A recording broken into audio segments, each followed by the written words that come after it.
I remember sometime around 2015. I was in a leadership meeting, and present in that meeting was one of the Rivers State gubernatorial candidates, very popular man who had contested several times before.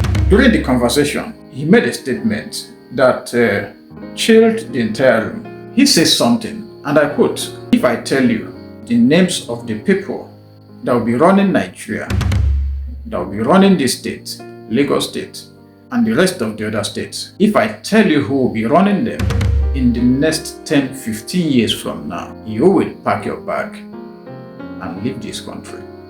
They are already in the pipeline," he said, "waiting for their turn." End of quote.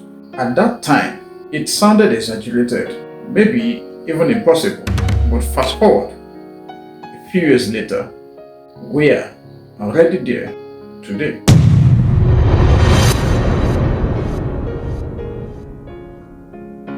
You see, one day, Nigerians may wake up and realize something very terrifying.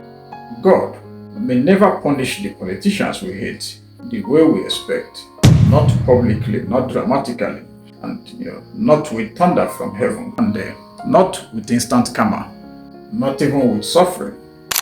Some of the people we accuse of destroying this country may live long lives peacefully, protected by power, money, connections, and influence. But one day, you may wake up and realize God never punished them. Not Abacha, not Babangida, not the politicians that destroyed entire generations then. Some of them may live to 90, smiling beside their grandchildren, while all the people they governed over the years remain poor. They may grow old, still respected, still celebrated, and still called statesmen. And maybe the most painful part, they may even install their own children, their protege, their political stooges, to continue where they stopped. Because while citizens are waiting for God, power is already preparing the next generation. I remember something that has never really left my mind. Sometime around 2015, I was in a leadership meeting, and present in that meeting was one of the Rivers State gubernatorial candidates, a very popular man who had contested several times before. During the conversation, he made a statement that chilled the entire room. He says something, and I quote, "If I tell you the names of the people that will be running Nigeria, that will be running this state, Lagos State, and the rest of the other states, if I tell you who will be running them in the next 10-15 years from now, you will pack your bag and leave this country. They are already in the pipeline," he said, "waiting for their turn." End of quote. At that time, it sounded exaggerated, maybe even impossible, but fast forward a few years later, I think we are already there today. Because look carefully at Nigeria today. The system no longer behaves like a democracy driven by the people. It behaves like a relay race of power. One circle protecting another circle. One network preparing the next network. One godfather handing over to another loyal son. And we, the citizens, we are mostly spectators, arguing online, praying for miracles, and waiting for divine punishment, while political structures are busy planning decades ahead. That is why many Nigerians are frustrated, because deep down, people expected evil to collapse quickly.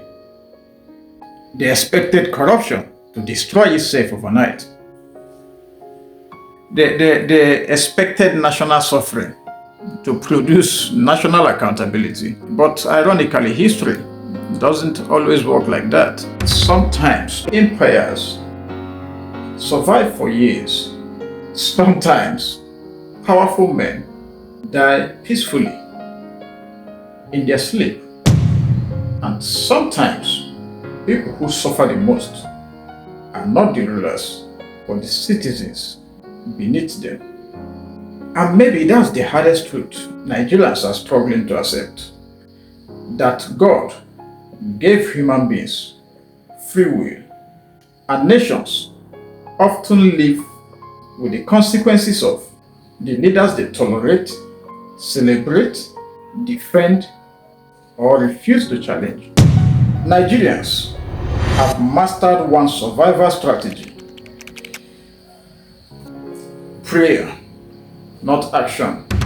Prayer. Every election cycle, every fuel hike, every scandal, every hardship, you hear the same thing: God is watching.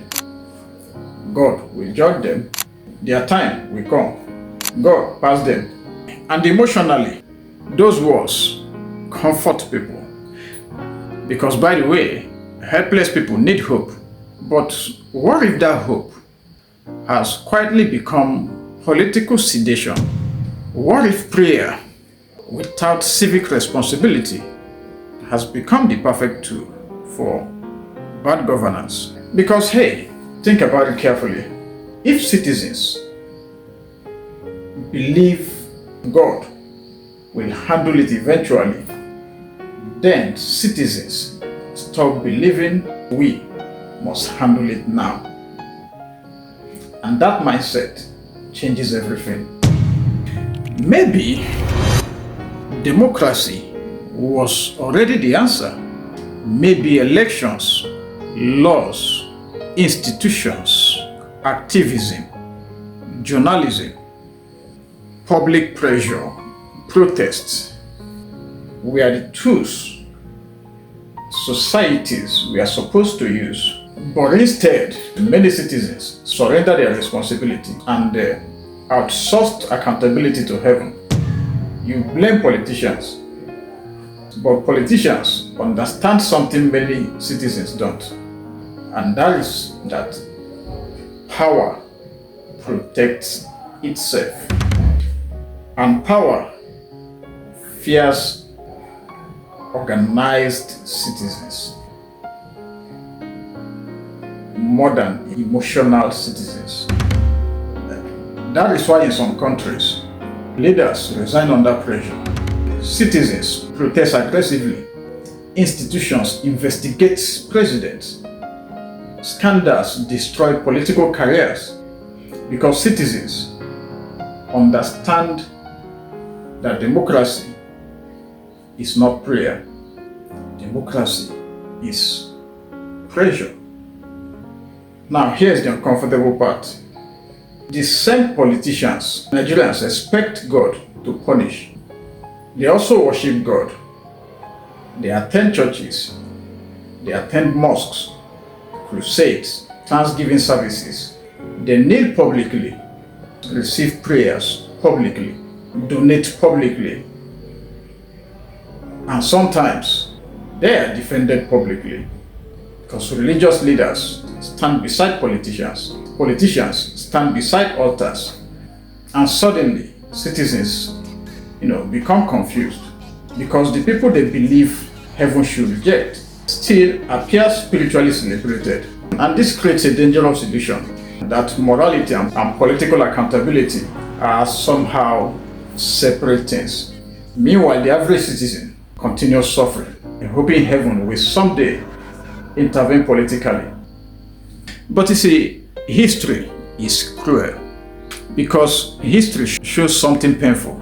Many powerful people never experienced the kind of punishment citizens imagined for them. Some died peacefully, some remained wealthy, some remained influential, and some rewrote their public image completely. Time has a strange way of softening outrage.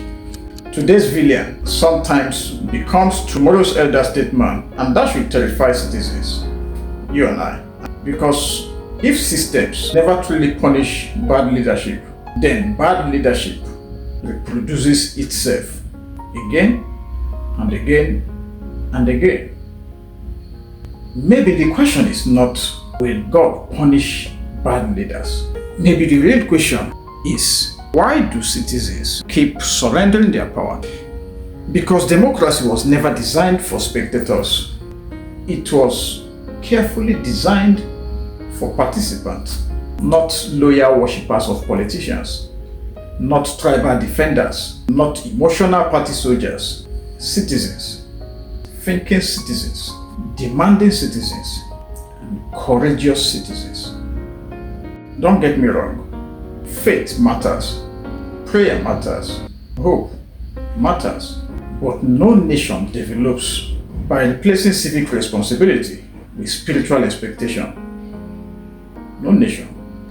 And maybe, just maybe, God is not waiting to punish bad leaders. Maybe God is waiting for citizens, you and I, to stop behaving powerless. Because if citizens keep waiting forever, power will not stop.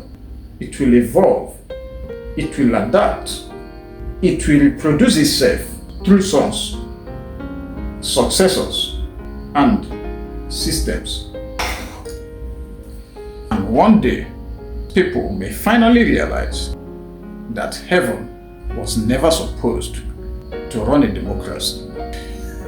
Citizens, you and I, were.